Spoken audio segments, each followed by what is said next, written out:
All right, so today we're going to take a deep dive into Grok. Grok. Yeah, Elon Musk's XAI project. And it's a lot more than just like your typical AI assistant, right? We're talking real-time info, a little touch of personality. Right. Oh, and did I mention that it had a fun mode at one point? Oh, wow. Yeah, so we've got a bunch of articles and research and all that to kind of trace Grok's journey from its first version to the powerhouse that is Grok 3. Yeah, what's really fascinating is that this isn't like some far-off concept. Right. It's already out there. Yeah. And it's evolving really rapidly. Yeah. So Grok 1 hit the scene back in November 2023. Okay.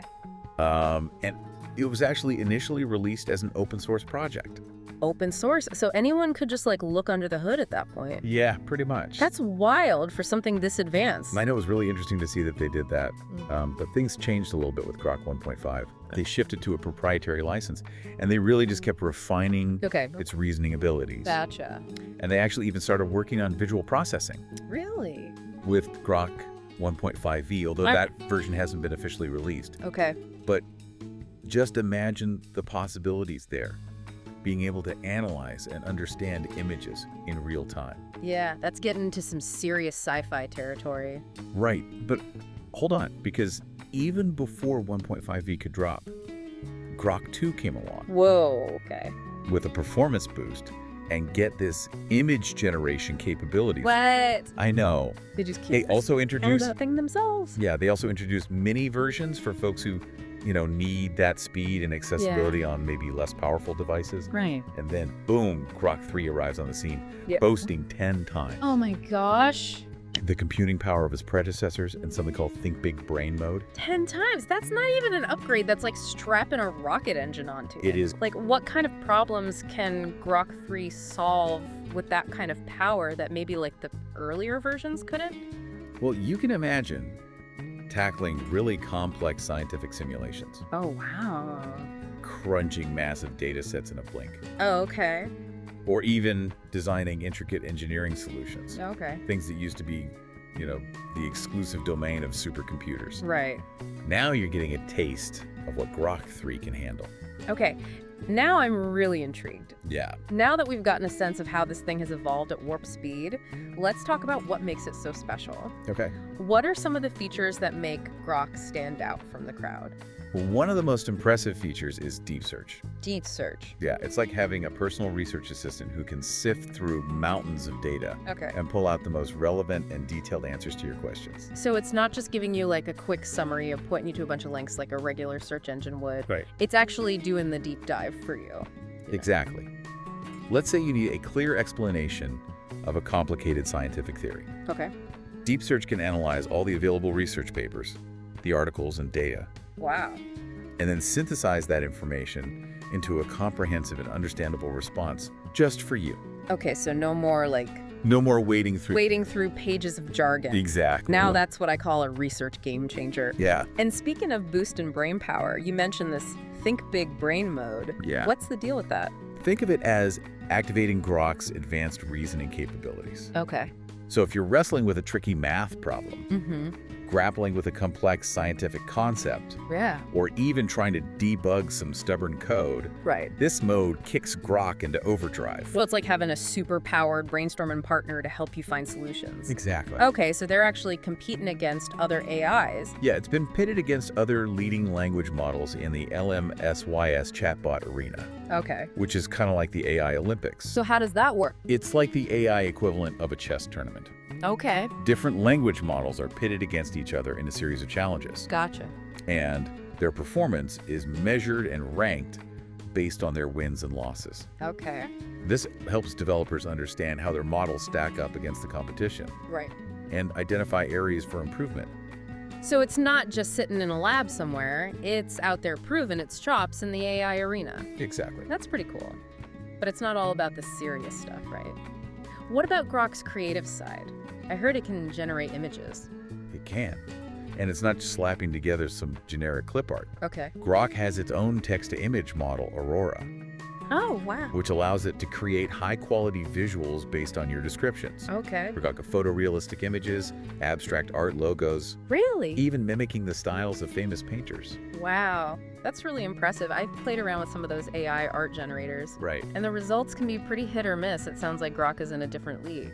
It is. And remember that real-time information access we talked about earlier? Yeah. That's baked into Grok's image generation too. Oh, wow. So if you ask it to create an image of, say, a current news event, okay, it can incorporate up to the minute details into the visuals. So it's not just pulling from like a static database of images. It's actually creating something new and relevant. Exactly. Based on the latest information. Yeah. That's pretty mind-blowing. It is. But let's not forget, it's supposed to be fun to use too, right? Right. What about its personality? Absolutely. XAI designed Grok to have an engaging and sometimes even humorous conversational tone. Okay. They wanted interactions to feel more natural, less like you're talking to a robot. Right. And more like you're bouncing ideas off a witty friend. Right.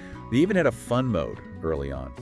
Wait, what happened to fun mode? It sounds like it got axed. It did. They modeled it after The Hitchhiker's Guide to the Galaxy. Oh, okay. Aiming for that humorous, slightly rebellious tone. I see. But they decided to remove it back in December 2024. What kind of user feedback led to that decision? Was it just too out there for most people? Well, from what I've read, it seemed like some users found it a bit too unpredictable. Okay. Or even inappropriate at times. Oh. And remember, Grok's learning and evolving all the time. Right. So even with the best intentions, things can go off the rails sometimes. Yeah, that makes sense. It's like that old saying, with great power comes great responsibility. Right. You've got this incredibly powerful AI, but you also have to make sure that it's used responsibly and doesn't end up alienating users or causing harm. Right. And it seems like XAI is taking that responsibility seriously. Okay, good. They're constantly monitoring Grok's performance gathering user feedback and making adjustments to ensure it's providing a positive and beneficial experience. It's good to know that they're not just letting it run wild out there. Yeah. So for those of us that are ready to dive into the world of Grok, how do we actually access it? Is it like some exclusive club, or can anyone get in on the action? Yeah. Not an exclusive club at all. XAI has actually made it pretty accessible with several ways to tap into Grok's potential. Okay. You can access it through the X platform. Okay. There's a dedicated website at grok.com. Gotcha. And they've even got iOS and Android apps. So no matter what your tech setup is, there's a way to get in on the Grok action. Right. That's pretty impressive. It is. But hold on, I remember reading something about limited availability for the Android app. You're right, the Android app isn't available everywhere just yet. Oh, okay. It's currently limited in countries like Australia, Canada, India, Saudi Arabia, and the Philippines. Oh, the joys of a global rollout. I know. But hey, at least they're working on it. Right. So we've got the free access options. Yeah. But what about those who want to go all in? Are there paid subscriptions too? There are. Okay. For folks who want the VIP treatment, X Premium Plus subscribers get priority access to Grok. Right. And then there's Super Grok, a tier designed for power users who want extended functions and unlimited image generation. Gotcha. So whether you're a casual user who just wants to dip their toes in or a hardcore Grok enthusiast, there's an option for everyone. Exactly. That's pretty cool. But all this talk about different access levels and features kind of raises another question for me. Okay. Security. Yeah.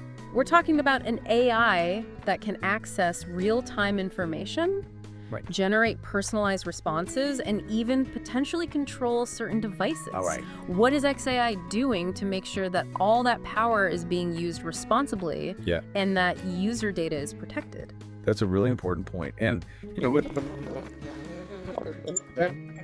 personal information and interacts with the real world security has to be a top priority. Right. And it sounds like XAI is very much aware of that. Good. They've implemented several layers of security. Okay. Starting with multi-factor authentication. Multi-factor authentication. Yeah. So it's not just relying on a simple password, which we all know can be pretty vulnerable these days. Exactly. They actually require users to enable this extra layer of protection. Okay. Which could involve a physical security key, like a YubiKey. Okay. Biometric authentication, like Apple Touch ID. Yeah. Or a time-based one-time password. So it basically makes it much harder for unauthorized users to gain access. Exactly. That's good to know. But what about monitoring what's happening once someone is logged in? Is there any way to track Grok's activity and make sure it's not doing anything fishy? Yeah, they've got that covered too. Okay. XAI provides users with detailed traffic statistics. Okay. Which allows them to monitor their Grok usage, and spot any unusual activity. So it's like having a security camera for your Grok interactions. Pretty much. You can keep an eye on things and make sure everything's running smoothly. I like it. And for those who really want to dig into the details, there are advanced billing analytics with data exports to help manage subscriptions and understand usage patterns. So you can track not just the security aspects, but also how you're using Grok and get like a clearer picture of your interactions over time. Exactly. Pretty comprehensive stuff. But let's shift gears for a moment and talk about how this AI is actually being used out in the wild. Yeah. We've talked about its impressive capabilities, but I'm curious to hear some real-world examples. Yeah. What are some of the most interesting ways people are using Grok right now? The potential applications are vast. Okay. And people are getting really creative with it. Okay. We're talking about answering complex questions across a whole spectrum of fields, from history and science to coding and math. It's like having a walk-and talking encyclopedia in your pocket, or at least on your phone or computer. Right. That's wild, and it's not just about getting information. People are using Grok to generate creative content too. Yeah. Think images, poems, stories, even music. Even music? Wait, music? That's wild. So it's not just analyzing existing music, it's actually composing original pieces. It is. It's still early days for AI-generated music. Okay. But the results are pretty amazing. Really? It can compose in various styles, incorporate specific instruments, and even adapt to your preferences. Okay, now I'm picturing myself collaborating with Grok on my next album. Right. But beyond the creative realm, it seems like Grok could be a powerful tool for learning and education too, right? Absolutely. It can provide on-demand information and explanations tailored to your specific needs and learning style. So if you're struggling with a concept in your biology textbook, you can just ask Grok to explain it in a way that makes sense to you. Exactly. No more late-night Wikipedia rabbit holes. No more. It's like having a personalized tutor available 24/7. It is. And it's not just for students. Professionals are using Grok to stay updated in their fields, access research, and even get help with complex tasks. Speaking of complex tasks, one area where Grok seems particularly well-suited is productivity. Right. We touched on this earlier, but can you elaborate on how people are using it to streamline their work? Yeah. And get things done more efficiently? Think document summarization, report generation, even schedule management. Okay. Grok's ability to understand and analyze text and even images opens up a ton of possibilities for automating tasks and saving time. So it's like having a virtual assistant. It is. Who can not only schedule your meetings and send emails, but also help you research and even create presentations. Exactly. That's pretty powerful. But with all these amazing capabilities, it's easy to get caught up in the hype. Right. How does Grok actually stack up against the competition? Yeah. Is it really as good as everyone's saying? Or is it all just marketing fluff? Well, XAI isn't just throwing darts in the dark here. Yeah. They have a rigorous evaluation process to assess Grok's performance and make sure it's actually delivering on its promises. Good. They use internal evaluations with AI tutors. Wait, AI tutors? What are those? Essentially, they're other AI models that have been specifically trained to evaluate the quality and accuracy of Grok's responses across a variety of tasks. Okay. It's like having a panel of expert judges scrutinizing every move Grok makes. So they're not just relying on human feedback. They're actually using AI to test and improve AI. Exactly. That's pretty meta. But it's not just internal testing, right? Right. I heard Grok has also been put through its paces in some public competitions. You're right. It's been pitted against other leading language models in the LMSYS chatbot arena. Okay. Which is kind of like the AI Olympics. So they're actually competing against other AIs. How does that work? It's like the AI equivalent of a chess tournament. Okay. Different language models are pitted against each other in a series of challenges. Gotcha. And their performance is measured and ranked based on their wins and losses. This helps developers understand how their models stack up against the competition. And identify areas for improvement. So it's not just sitting in a lab somewhere, it's out there proving its chops in the AI arena. Exactly. That's pretty cool. How did it fare in this AI showdown? Grok 2 actually performed exceptionally well. Oh, wow. Outscoring both Claude and GPT-4. Okay.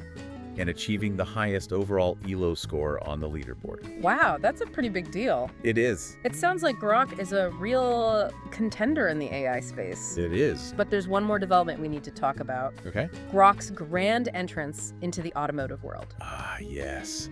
Tesla's integration of Grok 3 as a smart voice assistant in all their vehicles. Yeah. This is a really exciting development that has the potential to completely change the driving experience. It does feel like we're stepping into the future, doesn't it? It does. But before we get too carried away with all the cool things Grok can do in a Tesla, Right. Can we back up for a second and talk about how this integration actually works? What does it mean for drivers in like a practical sense? So imagine this. Okay. You're cruising down the highway. Yeah. And you suddenly remember you need to pick up some milk on the way home. Mm-hmm. Instead of fumbling with your phone or fiddling with the car's touchscreen, Right. you simply say, "Hey Grok, add a stop at the supermarket to my route." Okay. And just like that, Grok updates your navigation, Okay. taking traffic and your preferred route into account. Okay, that's pretty slick. But what about more complex requests? Yeah. Can it handle things like finding specific points of interest or even adjusting the car's settings? Absolutely. Okay. Let's say you're craving Italian food. Okay. You can ask Grok to find a highly rated Italian restaurant near my route, and it'll present you with a list of options complete with reviews and directions. Oh, wow. Or maybe you're feeling a bit chilly. Just tell Grok to increase the temperature by 2 degrees, Yeah. and it'll adjust the climate control instantly. Wow. It's like having a personal assistant and a co-pilot all rolled into one. I know, right? But I have to admit, the idea of having an AI control certain aspects of my car Yeah. raises some questions about safety and reliability. Of course. How can we be sure that Grok is making the right decisions, especially in critical situations? Well, that's a valid concern, and it's something XAI has been very careful to address. Okay, good. Grok's automotive integration has undergone rigorous testing and validation Okay. to ensure it operates safely and reliably. Okay. It's designed to seamlessly integrate with the car's existing systems, Yeah. and it always prioritizes the driver's commands and safety protocols. So it's not going to suddenly decide to take a detour to the beach because it thinks I need a vacation. Definitely not. It's designed to be a helpful and responsive assistant, not a backseat driver with a mind of its own. That's reassuring. But let's go back to the fun stuff for a minute. Okay. We've talked about navigation and comfort, but what about entertainment? Can Grok enhance the driving experience beyond just getting us from point A to point B? Absolutely. Grok can access and play music, podcasts, audiobooks. Wow. You name it. Okay. And because it has real-time information, Right. it can even recommend content based on your current location, mood, or preferences. Oh, that's neat. Imagine driving through a historic town Yeah. and having Grok suggest a podcast about its history or play music that fits the ambiance. Now that's what I call an immersive driving experience. I know. But what about those times when you just want to disconnect and enjoy the silence? Yeah. Can you turn Grok off completely if you need to? Of course, you're always in control. Okay. You can easily mute Grok, switch it to a different mode, Gotcha. or turn it off completely if you prefer. Okay. That's good to know. Yeah. It sounds like XAI has really thought through the user experience and given drivers a lot of flexibility. Okay, they have, and this is just the beginning. Tesla's integration is just one example of how Grok could be used to enhance our interactions with technology in a variety of settings. Exactly. It's pretty mind-blowing to think about all the possibilities. It is. But as with any powerful technology, there are bound to be some challenges and concerns. Of course. We've talked about security, Yeah. but what about other potential issues like privacy or the impact on human interaction? Are there any safeguards in place to ensure Grok is used ethically and responsibly? You're right to raise those points, and XAI is very much aware of the potential ethical implications of AI Okay, good. and is committed to developing and deploying Grok responsibly. Can you give us some specific examples of how they're addressing these concerns? Sure. For instance, they've implemented strict data privacy protocols Okay, to protect user information.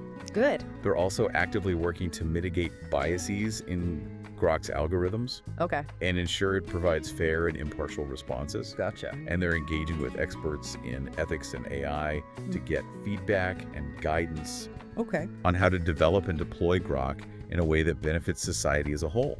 It sounds like they're not just focused on the technical capabilities, but also on the broader societal impact of this technology. That's really encouraging to hear.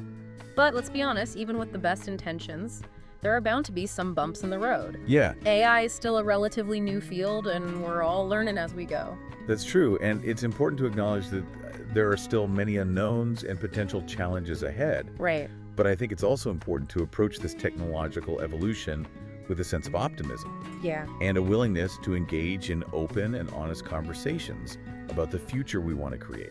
I completely agree. And that brings us to a pretty crucial question. Okay. What does the future hold for Grok and for AI assistants like it? That's a question that's been on everyone's mind lately, and there's no easy answer. Right. But I think it's safe to say that AI is going to play an increasingly important role in our lives. Yeah. Whether it's in our homes, workplaces, or even in our cars. It's almost like we're standing at the edge of a new frontier. It is. And Grok is one of the pioneers leading the way. Right. But as we venture into this uncharted territory, it's important to remember that we're not just passive passengers. Right. We have a say in how this technology develops and how it shapes our lives. Exactly. The future of AI is not something that just happens to us. Right. It's something we actively create. Yeah. Through our choices, our actions, and our engagement with this technology. So as we wrap up our deep dive into Grok, what's the one key takeaway you'd like our listeners to walk away with today? Well, I think the biggest takeaway is that Grok isn't just, some cool new gadget. Right. It's a really powerful tool. Yeah. That has the potential to reshape how we work, how we learn, how we create. Yeah. And even how we experience the world around us. It is, and I think what you said about us not being passive passengers is really key here. Right. It's easy to just get swept up in the excitement of new technology. Yep. And kind of just accept whatever's put in front of us. But with something as potentially transformative as AI, right, we really need to be actively involved in shaping its development and making sure it aligns with our values. So it's not just about asking what can Grok do, but also what do we want Grok to do and how do we want to live alongside it? Exactly. And that's where things get really interesting because those are questions with no easy answers. Right. They require us to think deeply about our relationship with technology, about what it means to be human in an increasingly automated world, and about the kind of future we want to create for ourselves and for generations to come. It's a lot to wrap our heads around. It is. But it's a really important conversation to be having. It is. We've covered a lot of ground in this deep dive. Yeah, we have. From Grok's humble beginnings as an open source project to its current status as this cutting-edge AI assistant. Right. That is poised to revolutionize everything from research to driving. Pretty much. We've seen how it's pushing the boundaries of what's possible with AI. Yeah. And we've explored some of the exciting possibilities and potential challenges that lie ahead. I know, it's been a really fascinating journey. It has. And I hope it sparked some new ideas and questions for our listeners. Me too. And as we sign off, I'd like to leave everyone with just this one thought. Okay.